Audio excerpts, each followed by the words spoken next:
It was upon a raw and fog-laden evening in late November that I once more had occasion to observe the singular manner in which my friend Mr. Sherlock Holmes could pass in an instant from a condition of apparent lethargy to the most intense and concentrated activity. The yellow London mist pressed thickly against the panes of our sitting-room at Baker Street, and the rattle of the hansoms below came to us but as a dull and distant murmur. A cheerful fire burned in the grate, and I, having finished my round of professional calls, sat comfortably ensconced in my armchair with a medical journal upon my knee. Holmes stood by the window, his tall, spare figure outlined against the dim light from the street, his dressing-gown hanging loosely from his gaunt shoulders. The familiar curve of his long, thin nose was accentuated as he drew upon his pipe, and the blue wreaths of smoke curled upward in slow spirals, mingling with the shadows which the firelight threw upon the ceiling.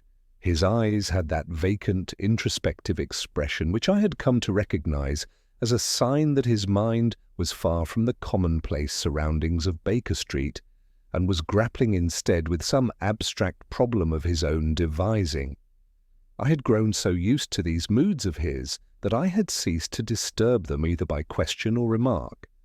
I had turned a page of my journal and was halfway through a dry monograph upon obscure nervous disorders when the sound of wheels grinding to a sudden halt before the house made Holmes shift his stance almost imperceptibly.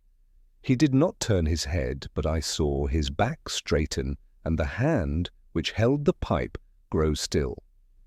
"We shall have a visitor directly, Watson," he remarked in his most matter-of-fact tone. "A man in some distress and in a very considerable hurry. He has twice stumbled upon the curb, for I heard the scrape of leather and the clatter of a walking stick upon stone. A man who stumbles in such fashion upon so well-known a thoroughfare is not in full command of his thoughts." As if in answer to his words, there came a hurried step upon the stair, followed by the agitated knock of one who has little patience for ceremony. Mrs. Hudson's gentle remonstrance was cut short by the opening of our door, and a man of some 45 years, neatly but carelessly dressed, stood upon the threshold. His dark frock-coat was of good material, but unbrushed, his cravat awry as though hastily tied, and there clung about him that indefinable air of disarray which speaks of sudden misfortune. His face, which might under other circumstances have been pleasant and composed, was now drawn and colourless, and his eyes, reddened as if from a sleepless night, held a look of something very near to horror. "Mr. Sherlock Holmes," he stammered, glancing from my friend to myself. Holmes had already stepped forward, his keen gaze travelling from the man's clay-splashed boots to the faint ink-stain upon his right cuff. "Pray be seated, Mr. Charles Pemberton," said he, indicating the chair upon the hearth-rug. "You have come bearing grave news, and that news concerns the death of your employer.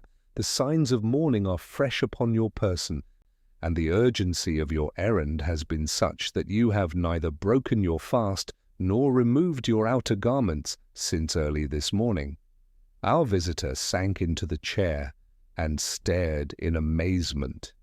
"I have heard of your powers, sir," he cried, "but to find them thus confirmed, indeed, it is almost uncanny. You are quite right. My name is Charles Pemberton. I am the private secretary to Sir Frederick Ashworth of Belgravia, and I have come to you in the gravest distress. Sir Frederick is dead, murdered, I fear, and the whole affair is so strange, so utterly beyond my comprehension, that I know not where to turn." Holmes settled himself into his armchair, joining the tips of his long fingers together and closing his eyes. I knew that beneath that mask of repose, every faculty he possessed was at its keenest stretch.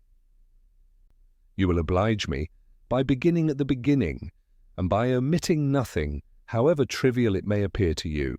But before you do so, let me venture that Sir Frederick died in his study shortly after 11 o'clock last night.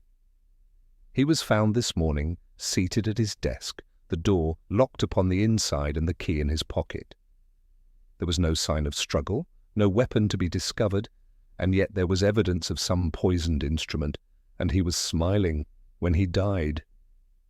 The effect of this last observation upon our visitor was remarkable. He started in his chair as though struck by a physical blow, his face growing even paler, if such a thing were possible. "Why, that is marvellous!" he gasped. "Every word of it is exactly as you say, but how, in heaven's name, could you possibly know such details?" The morning papers, Mr. Pemberton, though their account was necessarily brief and somewhat inaccurate. What the papers cannot give me, however, is the atmosphere of the affair, nor the sense of those small circumstances upon which the larger issues so often depend. Those I must have from you." Mr. Pemberton passed a hand across his brow, as though brushing away a disturbing vision. Sir Frederick Ashworth was a man of some 58 years, a baronet and senior partner in the banking firm of Ashworth, Lyle and Cove. Yesterday all appeared as usual. We worked in his study until a little after 7 o'clock in the evening, when he dismissed me, saying that he had no further need of my services that night. After dinner he retired to his study, saying that he had some papers to examine, and that he was not to be disturbed on any account. The secretary's voice grew more strained as he continued.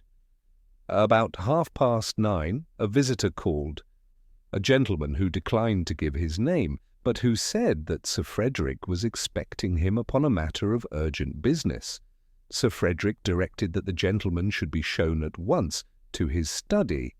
The curious thing is that no one saw this visitor leave the house. The front door is the only regular means of exit, and the butler and staff are positive that they neither admitted nor let out any person after 10 o'clock. Holmes's fingers beat a light tattoo upon the arm of his chair, his eyes growing bright with interest. "And the discovery this morning?" The butler carried Sir Frederick's chocolate to the study at 8, as was his custom. He knocked several times but received no answer. The door was locked from within. When it was finally broken open, they found Sir Frederick seated at his writing table, stone dead. But Mr. Holmes, the sight that greeted them was beyond all natural explanation. Sir Frederick was smiling, not the ghastly contortion one associates with pain or terror, but a peaceful, strangely content expression, as though he had seen something at the last which gave him infinite satisfaction. Pemberton shuddered visibly.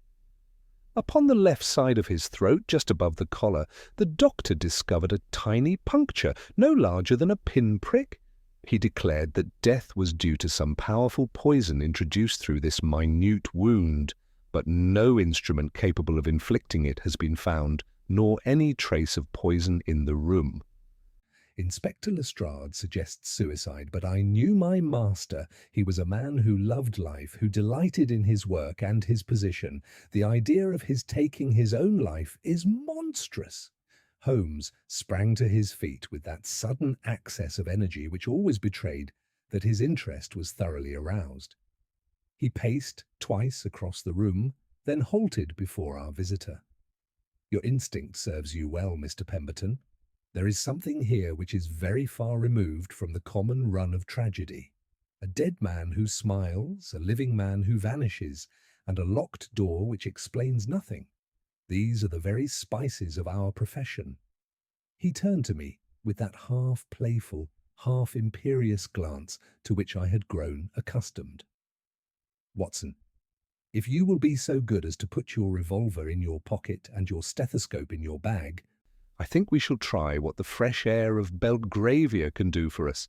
There is material here which should interest both the man of medicine and the student of crime." Within 10 minutes we were muffled in our overcoats and descending the familiar stairs in the wake of Mr. Charles Pemberton, who had recovered something of his composure now that his burden was shared. As we stepped out into the chill, swirling fog of Baker Street, and heard our client give Sir Frederick's address to the waiting cabman, I confess that a thrill of anticipation passed through me.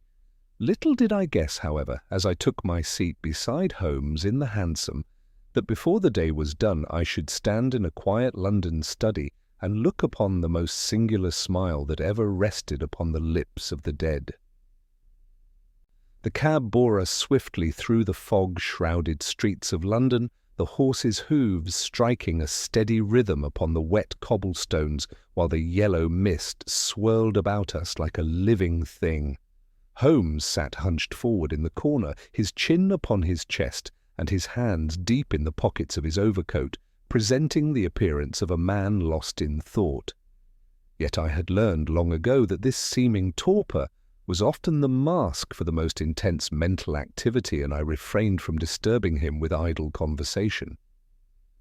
Mr. Pemberton, seated opposite us, stared out at the dim shapes that loomed and vanished in the murk, his face bearing that strained expression of a man who has witnessed something beyond his comprehension.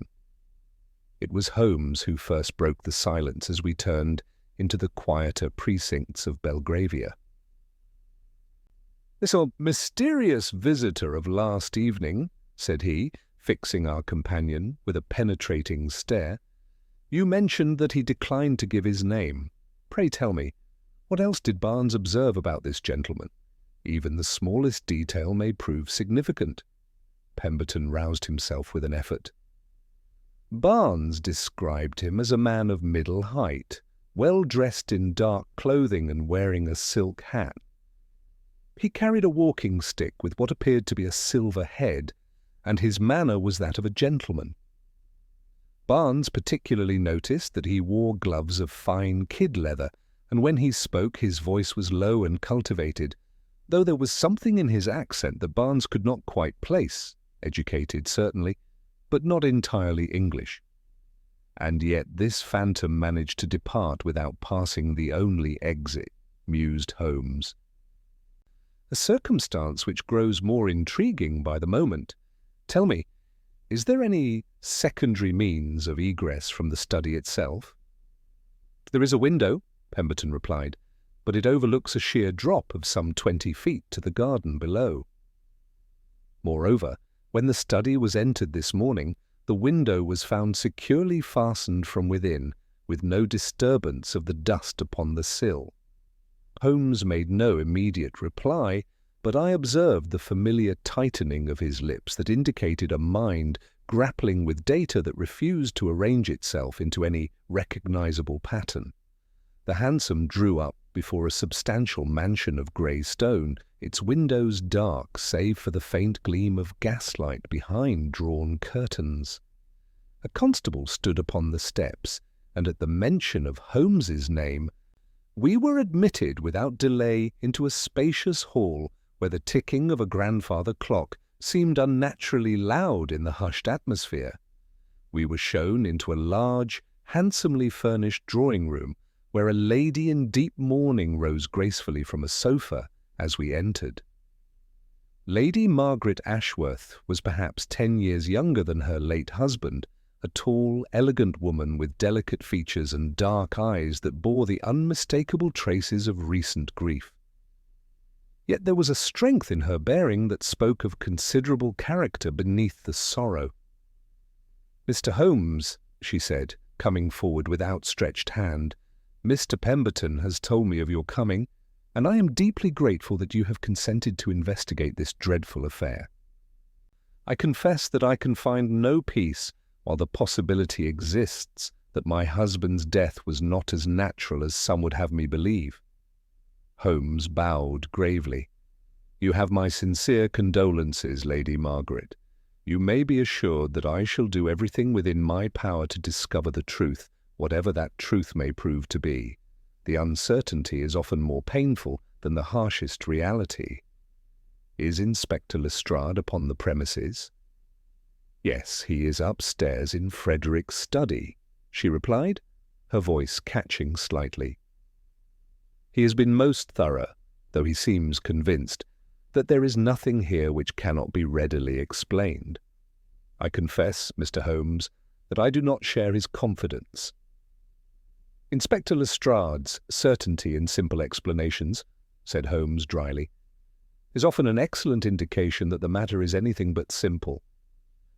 If you will permit me, I should like to examine the room where Sir Frederick was found." Lady Margaret nodded, her composure admirable despite the evident strain. "The room remains exactly as it was discovered, save that we have removed Frederick to the morning room. Should you need to examine him again, you have only to say so." We mounted the broad staircase, its thick carpeting muffling our footsteps, past the sombre portraits of Ashworths from generations past. At the end of the first-floor corridor stood an open door, and within we could hear the familiar sharp tones of Inspector Lestrade directing his men. "Ah, Mr. Holmes," cried that gentleman, looking up as we entered. His thin, ferret-like face bore an expression of mixed welcome and challenge. "I had rather expected you might appear. The case has caused quite a stir, and whenever there is a dead man in a locked room, someone invariably suggests consulting you. Well, you are here now. I fancy you will find there is less mystery here than meets the eye."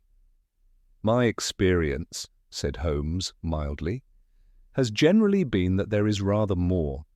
But pray do not let me interrupt your investigations. I am here merely as an interested observer." The study was a handsome, square chamber, lined with bookcases upon three sides and featuring a broad bow window that looked out upon the square. A massive mahogany writing table dominated the centre of the room, its leather surface scattered with papers, an inkstand, and various items of business correspondence. Near it stood a high-backed leather chair, and I could see the slight depression in the cushion where Sir Frederick had spent his final moments. A second, smaller chair had been drawn up at an angle some 3 feet from the first, as though positioned for conversation. Holmes moved immediately to the door, examining the lock and bolt with minute care, then proceeded to the window, testing the catch and running his finger along the dusty sill. "Undisturbed since the last cleaning," he observed. "No exit by this route." His keen gaze then travelled to the carpet, where he dropped to one knee with his magnifying lens moving methodically across the thick Persian weave. "You observe something of interest?" inquired Lestrade with barely concealed scepticism. "A second person has been in this room within recent hours," Holmes replied without looking up.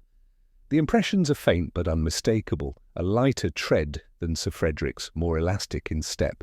Here, by this second chair, you can see where a foot rested repeatedly, and there is the faintest trace of some darker substance, perhaps mud from the street, brushed off upon the edge of the carpet." Lestrade peered where Holmes indicated, but shook his head. "Even granting your mysterious visitor sat in that chair, how does that advance us? He came, he conducted his business, he departed, and hours later Sir Frederick is found dead in a locked room. Coincidence, perhaps, but nothing more." Holmes had moved now to a small side table that stood near the dead man's chair. Upon it rested a silver tray containing a crystal decanter of brandy and 2 glasses, one empty, the other half full. Beside these sat a small porcelain dish serving as an ashtray, which contained the stub of a cigar and a quantity of grey ash. Holmes lifted the cigar stub with his forceps and examined it closely through his lens. "Barnes," he called to the butler, who hovered anxiously in the doorway. "Was Sir Frederick in the habit of smoking this particular brand of cigar?" The butler stepped forward and glanced at the stub. "Oh, no, sir," he said emphatically. "The master smoked only Turkish tobacco, a special blend he kept in the humidor on his desk. But there is a Havana leaf, sir, much stronger than anything Sir Frederick would touch." A gleam of satisfaction shot through Holmes's eyes as he turned back to Lestrade. "Your suicide theory has just encountered a rather substantial obstacle, Inspector. If Sir Frederick did not smoke Havana cigars, then the presence of one in his ashtray, coupled with the second glass of brandy, proves conclusively that he entertained a guest who sat close enough to share refreshment and remained until very near the end. Lestrade frowned deeply. The visitor might have departed before the death occurred.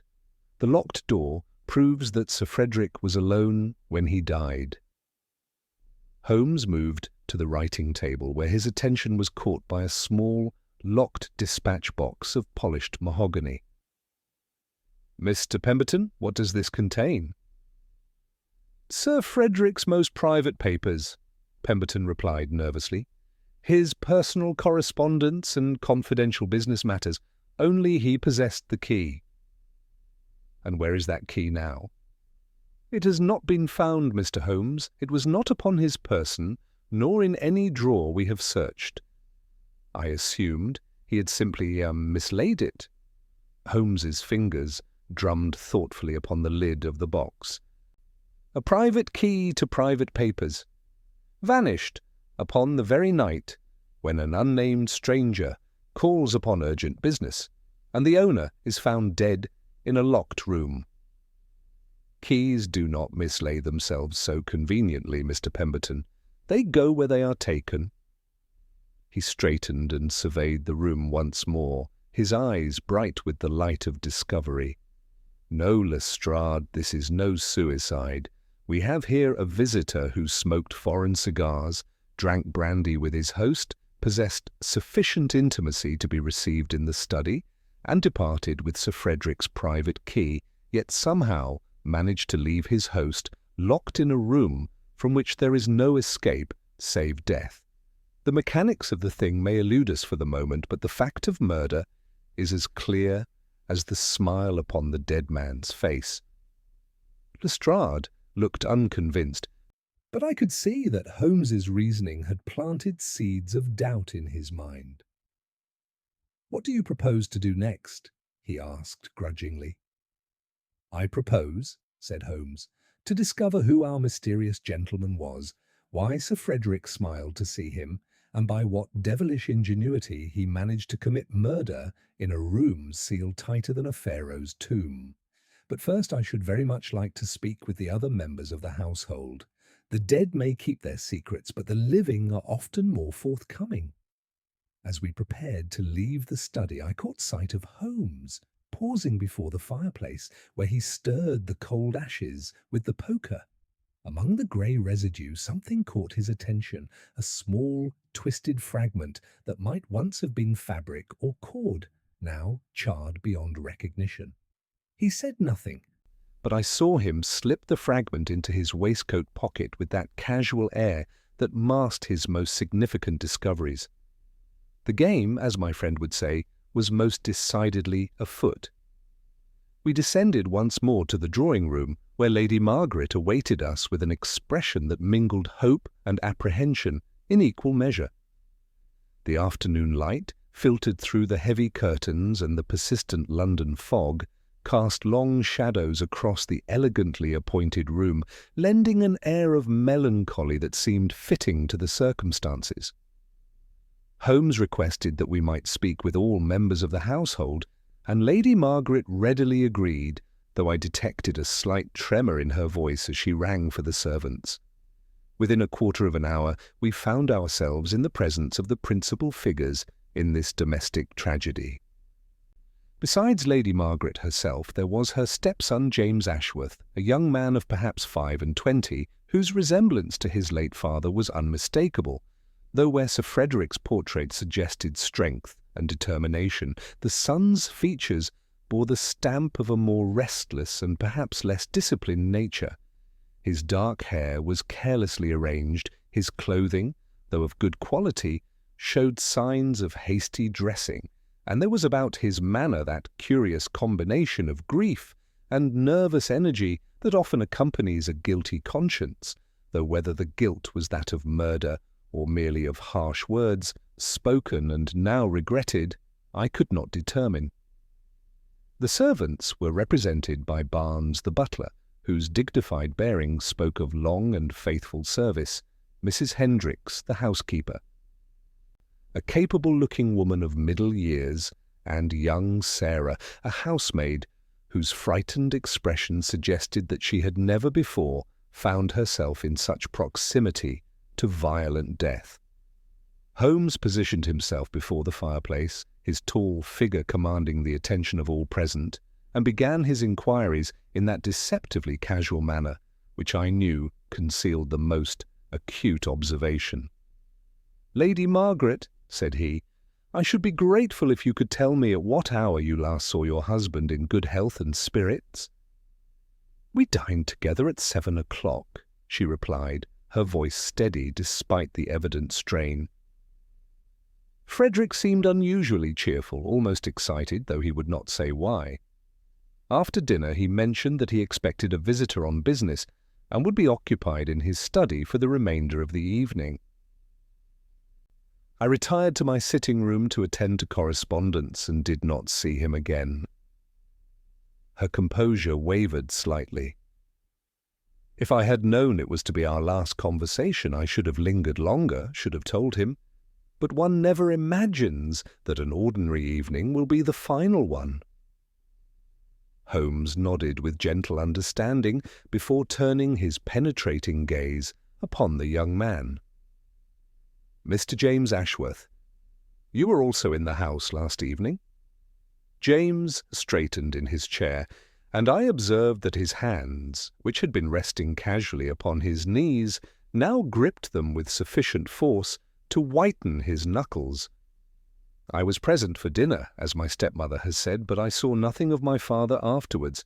We had, that is, our conversation at table was somewhat strained. I retired to the billiard-room and later to my chambers. I heard nothing unusual during the night." "The strain you mention," Holmes pursued, with that relentless courtesy which made his questioning so effective, "was it of a serious nature?" A flush crept up James's neck, and he glanced uncomfortably at Lady Margaret before answering. "My father and I had our differences, Mr. Holmes. He felt that I was too frivolous in my habits, too careless with money. He had threatened to reduce my allowance unless I took up what he called serious employment. We argued about it yesterday morning, rather more heatedly than usual. I confess that I was still somewhat resentful when we met at dinner." "Yet you remained in the house throughout the evening?" "I did. That is, I went out later to my club, the Diogenes in Pall Mall. I dined there and remained until well past midnight." "Playing cards and taking a quiet smoke in the reading room when I developed a headache." Holmes's eyebrows rose almost imperceptibly. "You left the house twice then? Once for dinner at your club and then returned?" James's flush deepened. No, you misunderstand me. I dined here with my parents, then went out to the club afterwards. I returned home shortly after midnight and let myself in with my own key, taking care not to disturb the household." "I see, and during your time at the club, you were continuously in the company of others?" "Well, not continuously. As I mentioned, I spent some time alone in the reading room. But the servants there can vouch for my presence." Holmes made no comment upon this somewhat qualified alibi, but I saw him make a mental note before turning to the butler. "Barnes, you have already given us an admirable account of the mysterious visitor, but I should like you to repeat it for the benefit of the entire household. Spare no detail, however trivial it may seem." Barnes stepped forward, with the measured dignity of a man accustomed to being the repository of household secrets. "The gentleman called at precisely 20 minutes past 9, sir. I remember the time exactly because I had just wound the hall clock and noted the quarter hour. He was of middle height and well dressed, though his clothing had an old-fashioned air about it. The cut of his coat and the style of his hat were perhaps 15 or 20 years out of date, though the quality was unmistakable. He wore fine kid gloves and carried a walking stick with a silver handle shaped like a bird's head. His beard and moustache were dark but showed grey, and there was about him a faint scent that I found difficult to place, something medicinal or chemical in nature. His manner of speech? Educated and refined, sir, though I detected what might have been a slight foreign inflection. He declined to give his name, but said that Sir Frederick was expecting him on urgent business. Sir Frederick had indeed left instructions that such a visitor was to be admitted immediately, so I conducted him at once to the study. And you heard the conversation that followed? Only in passing, sir. As I went about my duties, I could hear the murmur of voices, two men conversing in what seemed a perfectly cordial manner. There was even laughter at one point, which suggested that whatever business they discussed was not of an unpleasant nature. Holmes had begun to pace slowly before the fireplace, his hands clasped behind his back. Yet this visitor, having entered through the front door under your observation, somehow departed without your knowledge. How do you account for this extraordinary circumstance? Barnes's composure, which had remained unshaken throughout his recital, now showed signs of distress. I cannot account for it, Mr. Holmes, and it has troubled me greatly since the discovery of Sir Frederick's death. I was in the hall or the butler's pantry for most of the evening, and I swear that no one passed through the front door after I admitted the gentleman. The servant's entrance was locked and bolted, as Mrs. Hendricks can attest, and all the ground-floor windows were secured. Lady Margaret leaned forward in her chair. But I heard the front door close, Mr. Holmes. I was in the drawing-room, and I distinctly heard the latch click. It was perhaps an hour after the gentleman's arrival. I assumed he had taken his leave. You are certain of what you heard? Quite certain. It is a heavy door with a distinctive sound. Holmes paused in his pacing, his keen eyes fixed upon some point in the middle distance. Most interesting. If the visitor departed by the front door, as Lady Margaret's testimony suggests, yet Barnes observed no one leaving, we have a contradiction that demands explanation. Unless, of course, the sound Lady Margaret heard was not that of departure, but of something else entirely. He turned suddenly to Mr. Pemberton, who had remained silent throughout the questioning. You mentioned yesterday that Sir Frederick had received some correspondence that seemed to disturb him. Can you elaborate upon that? Pemberton started, as though recalled from deep thought. Yes, indeed. 3 days ago Sir Frederick received a letter that affected him strangely. He read it twice with great attention, then locked it away in his dispatch box without comment.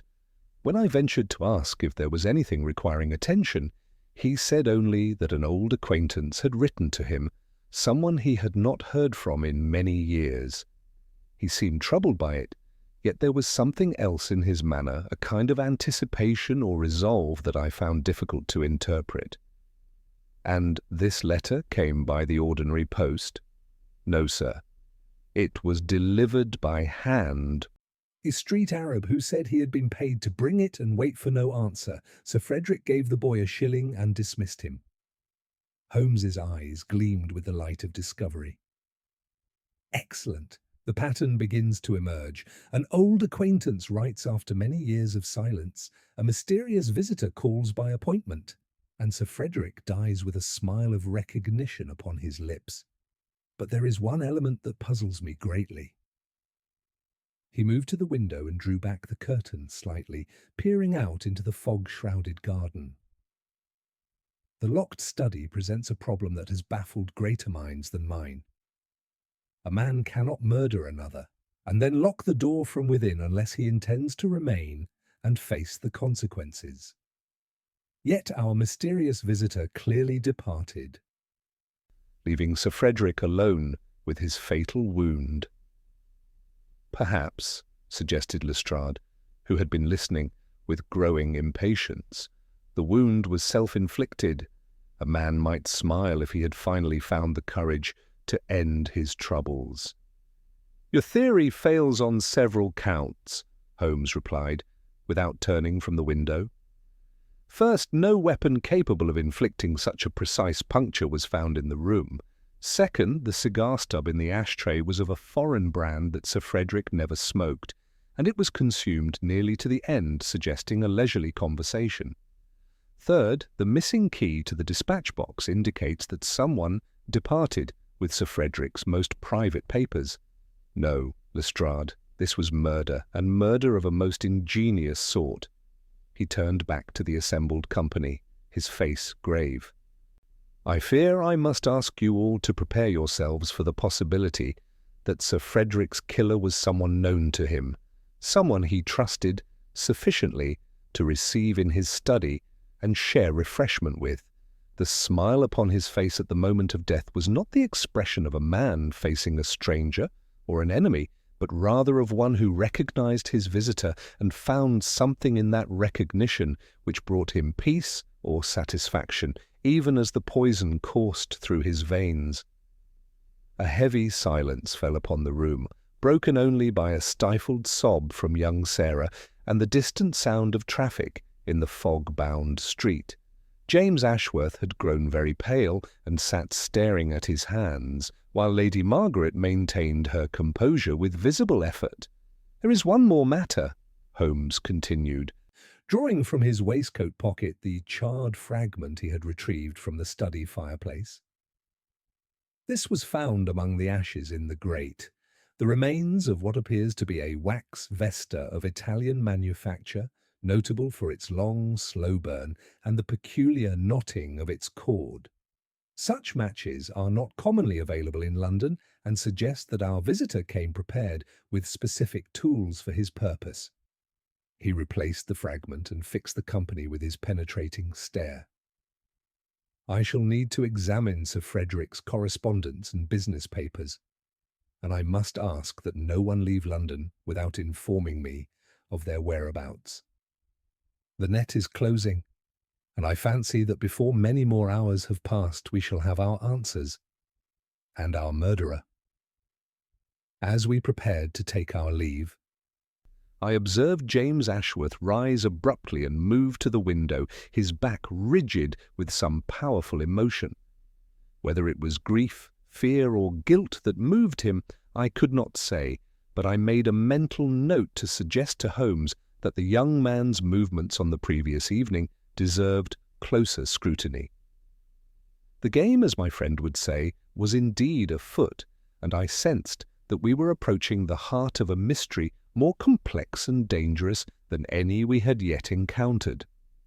Holmes declined Lady Margaret's invitation to remain for luncheon, explaining that there were certain urgent inquiries he wished to pursue while the trail remained fresh.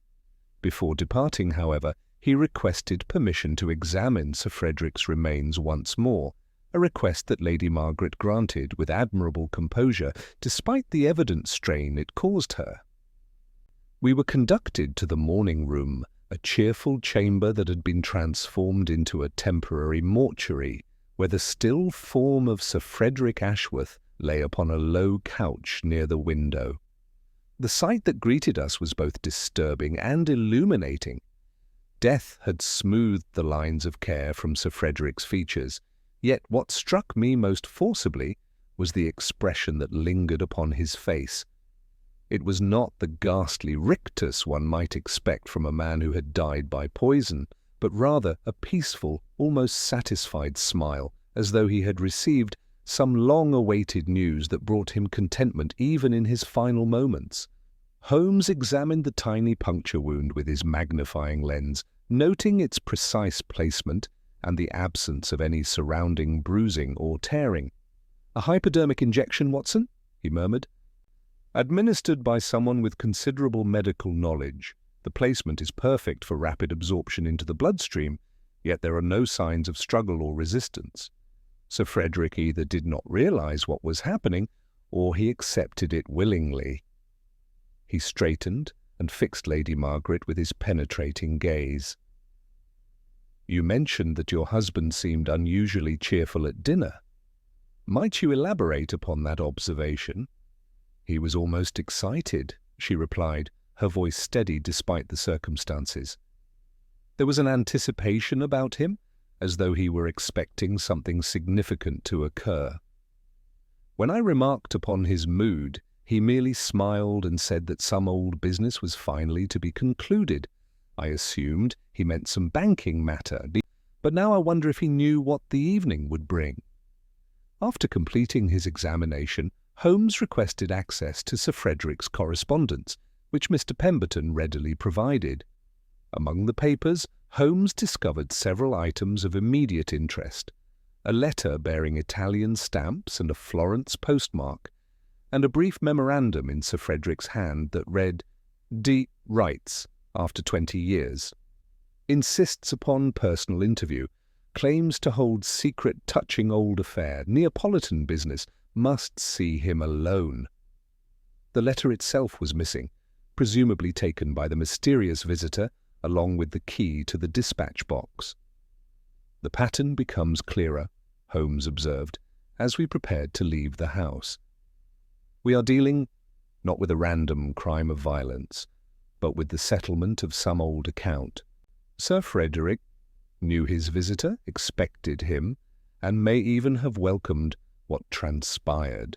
The question that remains is the nature of this Neapolitan business, and why it required such an elaborate method of resolution." Our next destination was a small tobacconist's shop in Jermyn Street, whose proprietor, Mr. Goldstein, possessed an encyclopedic knowledge of exotic smoking materials. Holmes produced the cigar stub from his pocket and requested an analysis. The old gentleman examined it with the care of a jeweller, appraising a precious stone, rolling it between his fingers and holding it to the light. "A Havana leaf, certainly," he pronounced after several minutes of careful scrutiny, "but not of recent manufacture. The wrapper has that particular brittleness that comes with age, and the blend itself is one that has not been produced for at least 15 years. I would say this cigar was rolled in Cuba sometime around 1870 or perhaps a year or two earlier. The particular combination of tobaccos used in this blend was discontinued when the plantation changed hands." Holmes leaned forward with keen interest. "You are quite certain of the date?" "As certain as one can be in such matters. I used to stock them for a few regular customers who had developed a taste for that specific flavor, but most preferred the newer, milder varieties. A connoisseur with proper storage facilities might well have preserved cigars from that era until the present day." This information proved invaluable, for it suggested that our mysterious visitor was a man of considerable age, someone who had laid in his stock of cigars 15 or more years ago, and had been gradually consuming them since. Combined with the Italian correspondence and the reference to events 20 years past, we were beginning to construct a profile of someone from Sir Frederick's distant past, someone with whom he had shared experiences significant enough to warrant murder after so many years of silence. While Holmes pursued these inquiries, I undertook a mission of my own to the Diogenes Club, where I sought to verify James Ashworth's claimed presence during the critical hours of the previous evening. My investigations there proved most illuminating. While the porter confirmed that James had dined at the club, a waiter in the smoking room provided a crucial detail. Young Ashworth had ordered a brandy at 9:30, but had vanished from the room within 10 minutes, not returning until nearly midnight, when he appeared flushed and dishevelled, demanding strong coffee. When I reported these findings to Holmes upon my return to Baker Street, his eyes gleamed with satisfaction. "Excellent work, Watson. The timeline becomes clear. James Ashworth was absent from his club during the very hours when his father was entertaining his mysterious visitor. He had ample time to return to Belgravia, commit the deed, and establish his late alibi. Yet one crucial question remains unanswered." "The locked door," I said. "Precisely. If James killed his father, how did he manage to lock the study from within and then depart? He is not a man of mechanical genius, nor does he possess the scientific knowledge that would be required to administer such a precise injection of poison. Holmes began to pace the room, his hands clasped behind his back. "No, Watson, I begin to suspect that we are dealing with something far more complex than a simple case of patricide. The locked room, the foreign visitor, the aged cigars, the Italian correspondence. These elements suggest a conspiracy of considerable sophistication." He paused before the fireplace and turned to face me, his expression grave. "There is one possibility that would explain all these seemingly contradictory facts. What if James Ashworth did not act alone? What if the mysterious visitor was not his victim's killer, but his accomplice? Consider, Sir Frederick receives a letter from someone in his past, someone with whom he shared guilty knowledge of some old crime or indiscretion. This person demands a meeting, perhaps threatening exposure, unless certain conditions are met. Meanwhile, James, desperate for money and knowing of his father's vulnerability, arranges to meet with this blackmailer. You suggest they conspired together? It would explain much. The visitor provides the poison. And the method? James provides access to the house and knowledge of his father's habits. Sir Frederick, faced with the prospect of public disgrace and perhaps prosecution for some old crime, chooses death over dishonor. The smile upon his face was not one of surprise or fear, but of relief. Relief that his long-carried burden was finally to be lifted. But the locked door remains a mystery. Holmes smiled grimly. "Ah, but does it? I found a small fragment of shellac near the door, and among the ashes in the fireplace the remains of what appeared to be a wax vesta of unusual construction. With such materials, an ingenious mind might devise a mechanism whereby a door could be locked some minutes after the room had been vacated. A length of cord, a small weight, perhaps a spring mechanism. The details matter less than the principle. The murderer departs, leaving behind a device that will lock the door at a predetermined moment, creating the illusion of an impossible crime." As evening approached and the fog thickened outside our windows, Holmes announced his intention to return to the Ashworth residence under cover of darkness. "There are certain experiments I wish to conduct in the study," he explained. "Observations that may be more revealing by gaslight than by the harsh light of day. Moreover, if my theory is correct, we may expect another visit from our mysterious Italian friend. A man who has killed once to protect his secrets will not hesitate to kill again if he believes those secrets are in danger of exposure." The prospect of another encounter with the phantom visitor filled me with both excitement and apprehension. As we prepared for what might prove to be the final act of this strange drama, I could not shake the feeling that we were walking into a trap as carefully constructed as the locked room itself. Yet with Holmes beside me, his brilliant mind already several moves ahead of our adversary, I felt confident that truth would ultimately prevail over even the most ingenious deception. The game, as my friend would say, was approaching its climax, and I sensed that before the night was done, the mystery of the smiling corpse would be solved, though perhaps at a cost none of us could yet foresee. We dined hastily at a small chop house near Piccadilly, Holmes consuming his meal with the mechanical efficiency of a man whose thoughts were entirely elsewhere. The fog had thickened considerably during our brief respite, transforming London into a spectral city where gas lamps floated like disembodied spirits in the grey murk. As we emerged onto the street, Holmes pulled his collar high and set off toward Belgravia with that purposeful stride I had come to associate with his most intense investigations. It was nearly 9 o'clock when we arrived once more at the Ashworth residence, and the house presented a markedly different aspect from our earlier visit. Most windows were dark, save for the dim glow from the servants' quarters below stairs, and the entire building seemed to brood in melancholy silence over the tragedy that had occurred within its walls. Holmes had arranged with Barnes for our discreet re-entry, and the faithful butler admitted us through the servants' entrance with the grave courtesy that marked all his actions, though I detected a tremor of anxiety in his usually composed demeanour. The house lay in that peculiar quiet that follows great upheaval when normal routines have been shattered and the inhabitants move about their duties like actors who have forgotten their lines. Lady Margaret had retired early, Barnes informed us in hushed tones, overcome by the strain of the day's events, while Mr. Wasty James had returned from his club in a state of considerable agitation and had also withdrawn to his chambers. Inspector Lestrade had completed his official examination and departed, leaving strict instructions that the study was to remain undisturbed pending the coroner's inquest. We made our way silently up the servants' stair and along the corridor to Sir Frederick's study, where Holmes immediately produced a key that he had somehow procured during our earlier visit.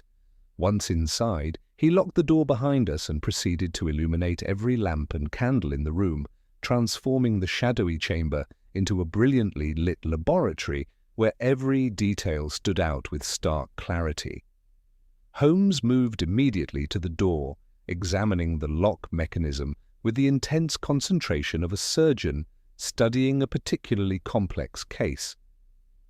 From his coat he withdrew a length of fine silk thread, a small lead weight, and several other items whose purpose became clear as he began to demonstrate his theory of the locked room mystery.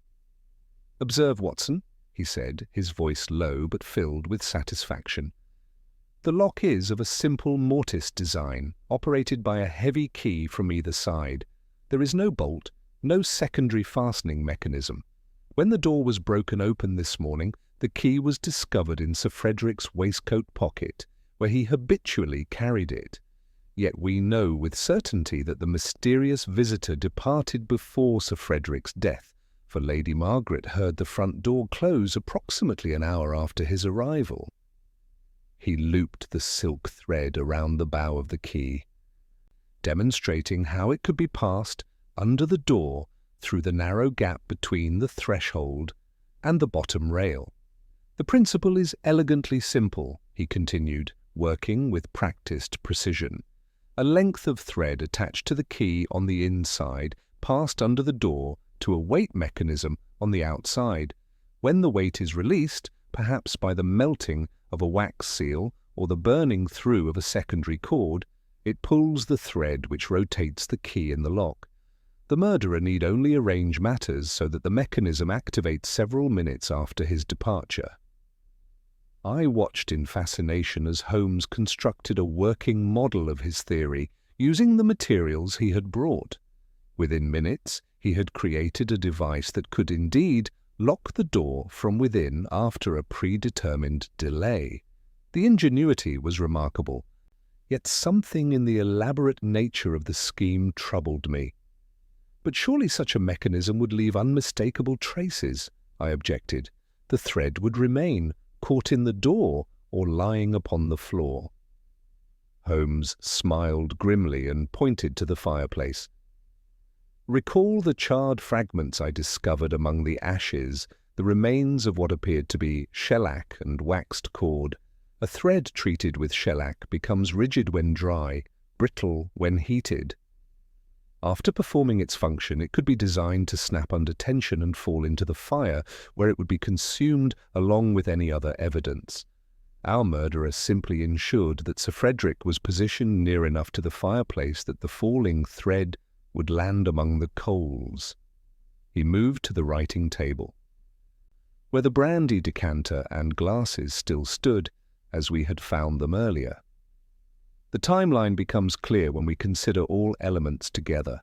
The visitor arrives at 20 minutes past 9, is admitted to the study, and engages Sir Frederick in conversation over brandy and cigars. They discuss the Neapolitan business mentioned in Sir Frederick's memorandum, some old affair involving betrayal, perhaps criminal conspiracy, certainly something that has haunted Sir Frederick for 20 years or more." Holmes positioned himself in the chair that had been drawn up for the visitor, facing the desk where Sir Frederick had died. Picture the scene, Watson. The two men sit thus, the visitor doing most of the talking. At some point he produces a document, the missing letter from Italy, and Sir Frederick reads it, then makes his decision. Perhaps he agrees to pay, perhaps to confess, perhaps even to accept the consequences of his past actions. The visitor rises, moves behind him with practiced stealth, and administers the fatal injection with surgical precision. But the smile, Holmes, that inexplicable expression of contentment. Ah, yes, the smile that has puzzled us from the beginning. Consider this possibility. Sir Frederick was not surprised by his visitor's action, but expected it. The smile was not one of shock or fear, but of relief. Relief that a burden carried for 20 years was finally to be lifted, that the uncertainty and dread were at an end. A man who has lived in constant fear of exposure might well welcome death as a release. Holmes began to pace the room, his shadow thrown large upon the walls by the multiple light sources. The visitor then moves swiftly to complete his work. He retrieves the incriminating correspondence from the dispatch box, hence the missing key, sets his locking mechanism in place, and departs. The device activates perhaps 10 minutes later, creating the illusion of a sealed room. By the time the body is discovered, our phantom has vanished into the London fog. As if summoned by his words, a sound from the corridor outside caused us both to freeze. It was the soft creak of a floorboard, followed by another, suggesting someone moving stealthily through the darkened house. Holmes extinguished several of the lamps with swift, silent movements, and positioned himself beside the door, his hand upon the key. I drew my revolver and took up a position that would allow me to cover anyone who might enter. The footsteps approached slowly, Paused outside the door, and then we heard the gentle rattle of someone testing the handle. Holmes waited until the pressure on the door increased, then suddenly unlocked and threw it open, revealing a figure in the corridor beyond. Not the mysterious Italian we might have expected, but James Ashworth himself, a candle trembling in his hand and an expression of guilty terror upon his pale features. "Mr. Ashworth," said Holmes in a voice of deadly quiet, "how remarkably convenient that you should join us at this late hour. I have been hoping for an opportunity to discuss certain discrepancies in your account of last evening's events. Pray step inside and close the door behind you. I believe the time has come for complete honesty." The young man entered with the reluctant steps of a condemned man approaching the scaffold, his face draining of what little colour remained. As Holmes locked the door once more behind him, I could see that James's hand shook so violently that wax from his candle had spilled upon his dressing gown. Whatever secrets he had been concealing, whatever role he had played in the night's dark events, the moment of reckoning had arrived. Holmes stood with his back to the door, his arms folded across his chest, his penetrating gaze fixed upon James's face with an intensity that seemed to strip away all possibility of deception. In the flickering candlelight, the study took on an almost theatrical quality, as though we were actors upon a stage where truth and falsehood would finally be separated, where the tangled web of family secrets and old crimes would at last be unravelled. "Now, Mr. Ashworth," Holmes said quietly, his voice carrying the weight of absolute authority, "you will tell us everything, and you will tell us the truth. The time for half-measures and evasions has passed. Your father is beyond our help, but your own soul may yet be saved if you have the courage to speak honestly about what you witnessed last night." James Ashworth swayed upon his feet as though struck by a physical blow, and for a moment I feared he might collapse entirely upon the Persian carpet. Holmes gestured toward the chair that had been drawn up for the mysterious visitor, and the young man sank into it with the grateful relief of one whose legs can no longer support the weight of his guilty knowledge. He set his candle upon the small table with hands that trembled so violently that wax spilled upon the polished mahogany, and then buried his face in his palms. "I did not kill him," he whispered, his voice muffled and broken. "Whatever else you may think of me, Mr. Holmes, whatever contemptible actions I may have committed, I swear to you that I did not strike the blow that ended my father's life, but I was there. God help me, I saw it happen, and I have been tormented by my cowardice ever since." Holmes leaned forward in his chair, his penetrating gaze fixed upon the young man's bowed head. "Then you must tell us everything from the beginning, and hold nothing back. Your silence has already complicated our investigation considerably, and it may yet prove fatal to yourself as well as to justice." James raised his head slowly, and in the flickering gaslight I could see that his eyes were red-rimmed with sleeplessness and what might have been tears. "You spoke earlier of discrepancies in my account of last evening. You were quite right to be suspicious. I did go to the Diogenes Club after dinner, as I told you, but I could not settle my mind to cards or conversation. The quarrel with my father weighed heavily upon me, and I found myself consumed with regret for the harsh words that had passed between us." He paused, gathering his composure with visible effort. "I left the club shortly after 10 o'clock and walked through the fog-shrouded streets, wrestling with my conscience. At length I found myself back here, outside this very house. I saw Barnes admit a gentleman whom I did not recognize, an older man, well-dressed, but with something foreign in his bearing. I might have entered then, but something held me back. Instead, I walked on, telling myself I would return later, when the visitor had departed." Holmes made a note upon his cuff with a pencil stub. "At what time did you actually return to the house?" "It must have been shortly before 11. I let myself in through the servants' entrance, which I knew would still be unlocked, and made my way upstairs by the back stair.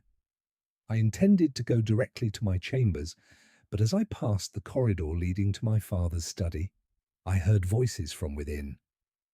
"You could distinguish the words?" James shook his head. "Not clearly, but the tone was unmistakable. They were discussing something of grave importance, and there was an intimacy in their conversation that suggested they were old acquaintances. I heard my father laugh once, not his usual hearty laugh, but something quieter, almost melancholy." Then the other man spoke in what sounded like Italian, and my father replied in English. "After 20 years, Giovanni, to have it end thus is perhaps a mercy." Holmes's eyes gleamed with satisfaction at this confirmation of the Italian connection. "Giovanni, and what happened next?" I knew I should not be eavesdropping, but I was frozen by a terrible premonition that I was witnessing something of momentous importance. I positioned myself in the shadows near the linen closet where I could observe through the partially open door. The study was well lit, and I could see both men clearly. James's voice dropped to barely above a whisper. "My father was seated at his desk as we found him this morning, and the visitor stood beside him. As I watched, this Giovanni produced a small leather case from his coat and opened it to reveal what was unmistakably a medical syringe. He drew liquid from a small vial with practiced precision, and then, and this is what has haunted me beyond all reason, my father bared his own neck, pulling aside his collar to expose the flesh.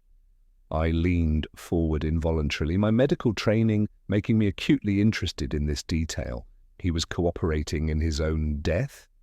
"He was welcoming it," James replied, his voice breaking. I saw him smile as the needle entered his neck, saw him reach up to clasp the other man's hand in what seemed like gratitude. They remained thus for perhaps a minute, speaking in low tones that I could not hear. And then my father said quite clearly, The circle is closed at last." His head fell back against the chair, and that same peaceful expression came over his features that we found this morning. Holmes had begun to pace the room, his hands clasped behind his back. "And the visitor's departure?" He moved toward the door, and I realized I would be discovered if I remained. I fled to the billiard room and hid there for perhaps 10 minutes, my heart pounding so violently I thought it might burst. When I finally emerged, the house was silent. I assumed my father was contemplating what had transpired, and God forgive me, I returned to my club rather than face him. "Yet you said nothing of this to Inspector Lestrade, nothing to anyone until now. Why?" James reached into his dressing gown with trembling fingers and withdrew a folded piece of paper. "Because I found this in my coat pocket when I returned to my room tonight." He handed the paper to Holmes, who unfolded it and read it with growing gravity before passing it to me. The message was brief but chilling, written in an elegant foreign hand. "You saw nothing, you know nothing. Speak of what you witnessed, and you will join your father. This is your only warning." Holmes examined the paper closely, noting the quality of the stationery and the distinctive formation of the letters. "He knew you were there, knew you had witnessed the scene. A man of considerable observation and foresight." He moved to the bookshelf and began scanning the titles with rapid, jerky movements of his head. "Your testimony confirms much of what I had deduced, but we still lack the crucial element, the identity of this Giovanni, and the nature of the Neapolitan business that bound him to your father." As if guided by some instinct, Holmes pulled a thick volume from the shelf, A History of Italian Politics and Revolution. As he opened it, a small object fluttered to the carpet. I retrieved it and found myself holding a faded photograph depicting 4 young men standing arm in arm against what appeared to be the Bay of Naples. One was unmistakably a younger Sir Frederick, another bore a striking resemblance to James's description of the mysterious visitor. Holmes took the photograph and examined it closely. "Excellent. On the reverse, if I am not mistaken, we shall find names." He turned it over, and there, in faded ink, were written 4 names: Federico, Giovanni, Matteo, Carlo, Fratelli del Lupo, 1868. Fratelli del Lupo, Holmes mused. The Brothers of the Wolf, a revolutionary cell active during the Italian unification. It seems your father's banking career had a rather more adventurous beginning than anyone suspected. These men were bound together by oaths that evidently transcended the normal bonds of friendship or business association. He looked up sharply as a sound echoed from somewhere deep within the house, a heavy thud as of a door closing or a weighty object falling. James started from his chair, his face white with fresh alarm. "What was that? The servants are all abed." Holmes was already at the door, his hand upon the key. "Stay here, Mr. Ashworth, and lock this door behind us. Admit no one but myself or Dr. Watson." He turned to me, his eyes bright with the thrill of imminent action. "Come, Watson. It seems our investigation has attracted the attention of someone who prefers to work under cover of darkness." We raced down the corridor toward the sound, which seemed to have originated from the lower regions of the house. As we reached the head of the main staircase, a draught of cold, fog-laden air struck our faces. The front door stood slightly ajar, swinging gently in the night breeze. Holmes descended swiftly, examining the hall floor by the light of the gas lamp. "Fresh footprints, Watson, leading inward, wet from the fog and still glistening. We have another visitor, and this one did not wait to be announced." The prints led across the marble floor and disappeared into the shadows beneath the staircase. Holmes signalled for silence and drew his revolver, motioning for me to follow. The trail led to a narrow door I had not previously noticed, which stood partially open to reveal stone steps descending into darkness. As we made our way carefully down the cellar stairs, the air grew thick with the smell of coal dust and aged wine.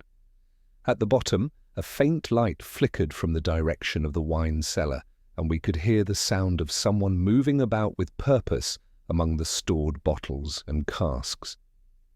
Holmes edged forward and peered around the corner, then stiffened. Following his gaze, I saw a man kneeling beside a wooden crate that had been pried open, its contents partially revealed in the lantern light. The figure matched James's description perfectly, grey-haired, bearded, dressed in dark clothes of foreign cut. But what froze my blood was not his appearance, but what he held in his hands, a small, wrapped object that bore an unmistakable resemblance to the explosive devices I had encountered during my military service in Afghanistan. The man sensed our presence and turned slowly, his eyes meeting ours across the dim cellar. There was no surprise in his gaze, only a calm, terrible resolve. "Ah, gentlemen," he said in a soft voice heavily accented with Italian inflection. "I had rather hoped to complete my business here without interruption, but perhaps it is fitting that you should witness the final chapter of a story that began so long ago in the streets of Naples." He rose carefully, the device still in his hands, and I could see now that the crate contained several more such objects nested in straw like deadly eggs. "I am Giovanni Benedetti, though I suspect you have already deduced as much. I have come to retrieve what was entrusted to my old friend Federico many years ago, and to ensure that certain secrets remain buried with him." Holmes kept his revolver trained upon the man, but made no move to approach. "The Brotherhood of the Wolf. You were revolutionaries dedicated to the unification of Italy. But something went wrong, didn't it? Some operation that required Sir Frederick to flee to England with evidence that could destroy you all."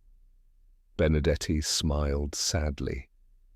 "You are perceptive, Mr. Holmes. Yes, we were young idealists once, ready to die for our cause. But when the moment came, one of our number, Federico, chose survival over sacrifice. He took with him certain documents, certain proofs of our activities, as insurance against pursuit. For 20 years he has lived under the protection of that knowledge, while the rest of us faced exile, imprisonment, or worse. And now you have come to settle accounts." "I have come to close the circle," Benedetti corrected gently. Federico knew this day would arrive. When I wrote to him, he understood that the time for reckoning had come. He chose to die as a brother should, with honor, accepting the consequences of his past choices. But these devices, these remnants of our old campaigns, cannot be allowed to fall into other hands. The implications of his words struck me like a physical blow.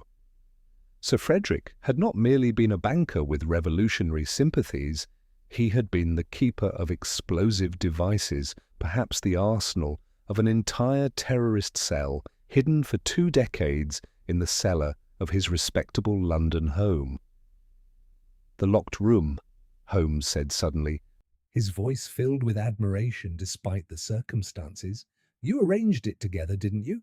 A final gesture of brotherhood, ensuring that Federico's death would appear mysterious, unexplainable, protecting both his reputation and your own secrets." Benedetti nodded slowly. He was always the cleverest of us.